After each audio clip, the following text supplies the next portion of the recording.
Welcome, Mechanics of Materials students. In this lecture, I'm going to introduce some concepts about yield and factors of safety. So up until this point in your course, very likely you've been doing a lot of work with Hooke's law. You've been working in completely within what we would call the elastic range of materials. So you've been working within what's called the proportional area of a stress and strain curve where stress and strain are proportional through maybe a tensile modulus, and shear stress and strain are proportional through a shear modulus, and we can relate orthogonal strains through Poisson's ratio. All of this assumes that we don't have any permanent deformation in a material. But if we apply stress beyond what's known as yield, or we force a material to move and deform beyond its yield strain, some of that deformation will be permanent, and we will have yielded the material, as it's called. So we're going to take a look at how we can represent a multi-axis stress state. Say maybe you're pulling on it in one direction, you're pushing on it in another, and maybe you're twisting it in another, because real materials are used with multi-axis loading for the most part. They're maybe tested in uniaxial tension, but they're used with multi-axis loading, which is of course why we use our stress transformations, which you've already studied, to look at where our maximum tension, compression, and shear are. We're going to take those concepts of stress transformations, looking at those maxima, use our Mohr circles, and then we're going to combine that with the idea of yield, that there's some maximum stress and associated strain out there somewhere where the material is not going to behave elastically anymore. So why do we do this? Because most of the time when we're designing something for use in service, we don't want it to yield. There's a few things that are designed to be used in a yielded state, not including metals forming and materials forming, where we deliberately make them yield. But for the most part, if you've already formed something, gotten it into the right shape, you're going to put it into service, you want to stay in that elastic range. And in fact, quite often you're going to want to stay at the lower end of the elastic range. So it's really important to know where yield is when you load something, not just in a single axis like you would to test yield strength, but in the loading you're going to put it in. So that's what the whole idea of yield criteria addresses, is how do we go from that yield strength that we looked up in maybe in a handbook that was created with a uniaxial tension test, very likely, and then apply it to our definitely more complicated than uniaxial loading and predict whether or not we're going to yield. So speaking of yielding, we're going to just give a quick coverage to the concept of safety factors. Since we don't want something to yield in service, we're going to be designing for against yield. Basically, it's called design against yield, where you choose your materials, your loads, your cross sections, and lengths of material, etc., such that not only will they not break, they won't undergo any permanent deformation. We're not going to assume that we can go right up to that yield envelope or yield criteria for our particular stress state. We're going to very wisely assume that the loads may be bigger than we thought, that the material may not have as robust a properties as we thought. So if we were planning around a 200 KSI yield strength and some very strong material, the material we get, maybe it'll only have 150. So we put in a safety factor to allow for the fact that real loading and real materials aren't necessarily what we're going to get in the handbook. So hopefully you've already done a few problems with factors of safety, but just as a review of that definition, a factor of safety is the ratio of the critical stress. So in our case, yield stress. It could be, if we're designing against fracture, say, it would be the stress that would be related to material failure. It could be an ultimate tensile strength. Basically, the property that represents the behavior you are designing against divided by what you're actually going to allow. So it gives you a measure of what portion of the total material properties you're going to assume are available to you. And practical factors of safety range from anywhere from something like 1.1 or 1.2 for something that may be in a non-critical application in a lightweighting scenario, like something on an airplane that has to be light but isn't necessarily necessary to keep the plane in the air. I think the lunch tray, not the wing.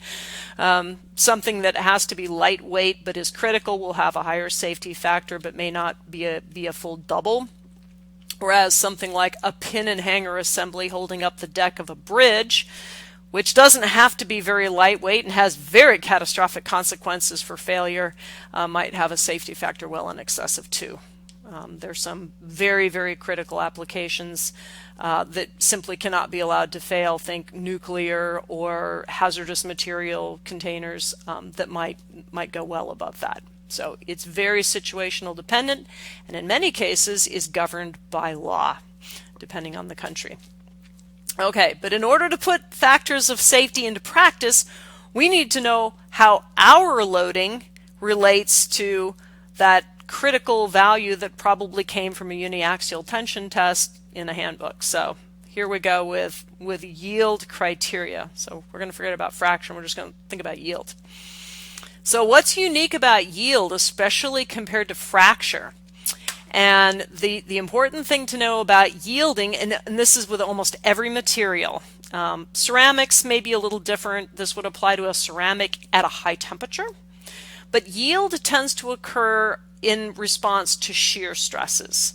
There are particular deformation mechanisms that basically, it's very clear that they only operate if you slide the material across itself, or basically you apply a shear stress.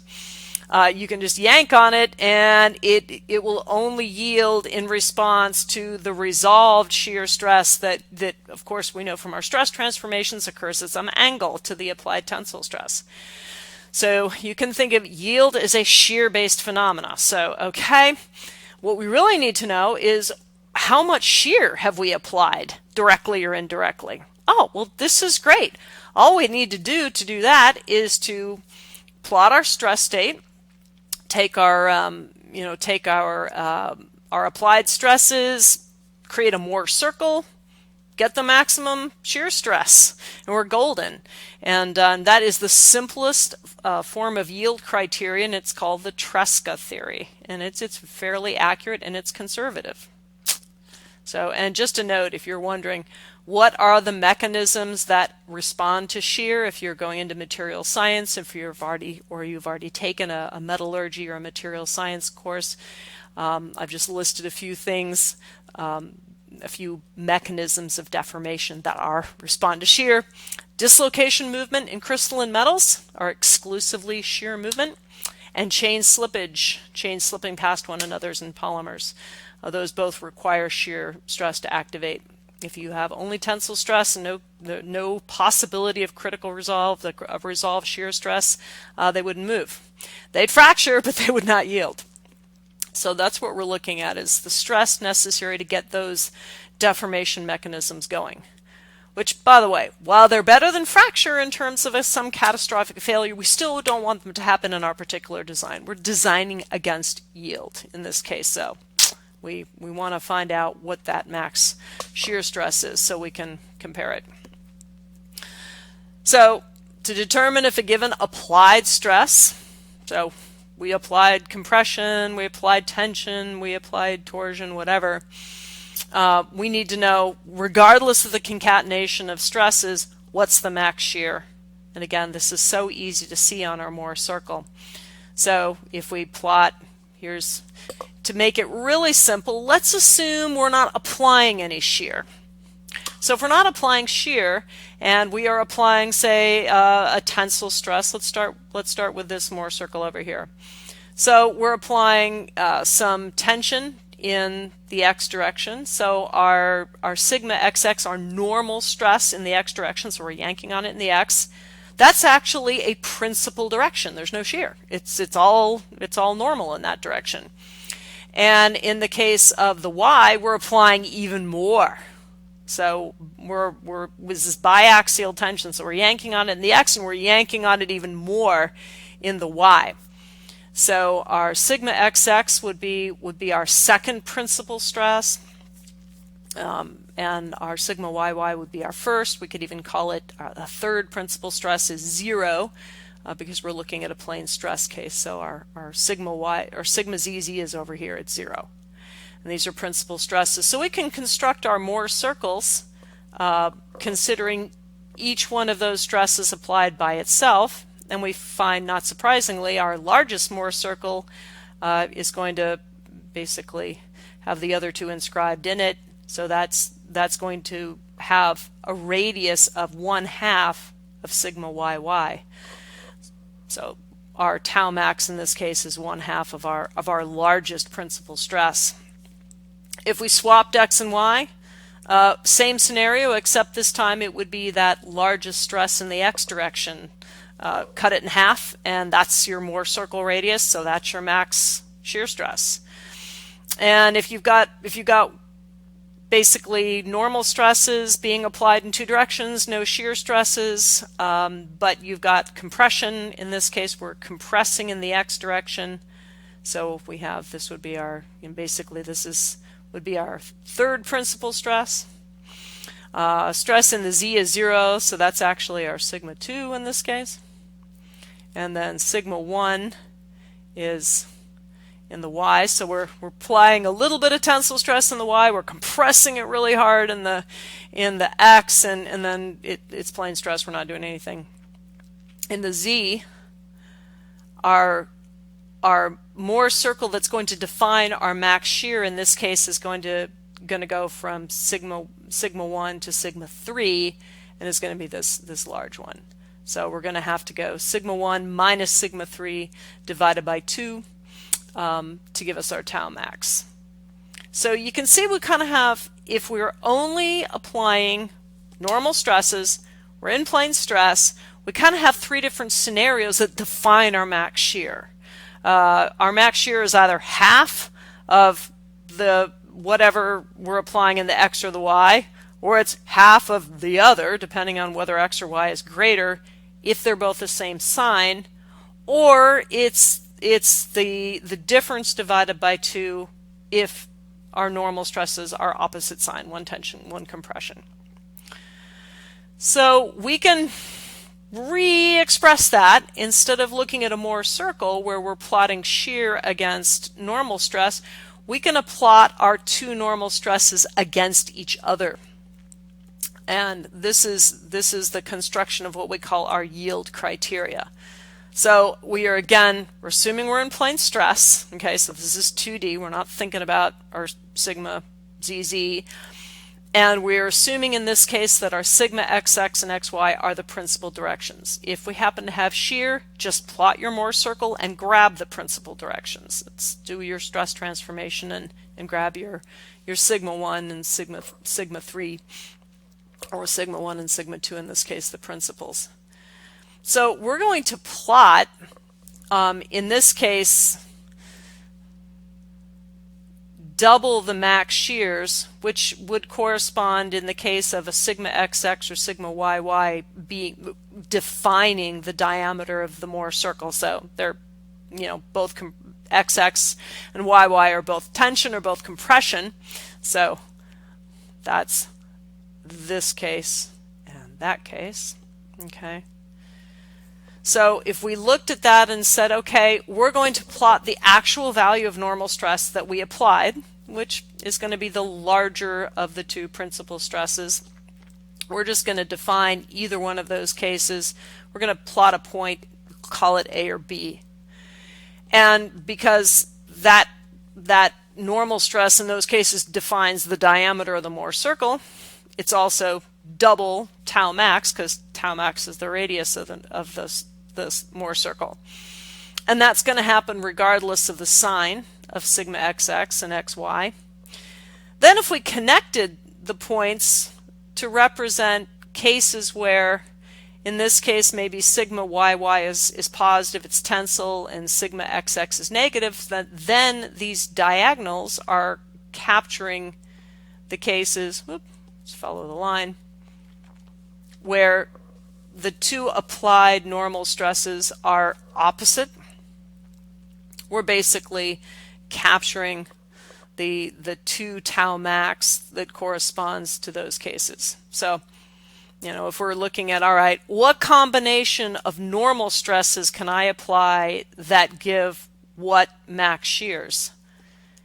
If the 2 normal stresses I'm applying are in the same direction, my max shear is going to be double whatever's bigger, whether they're both tension, both compression, and then I'm following that 1/2 of the difference on the other.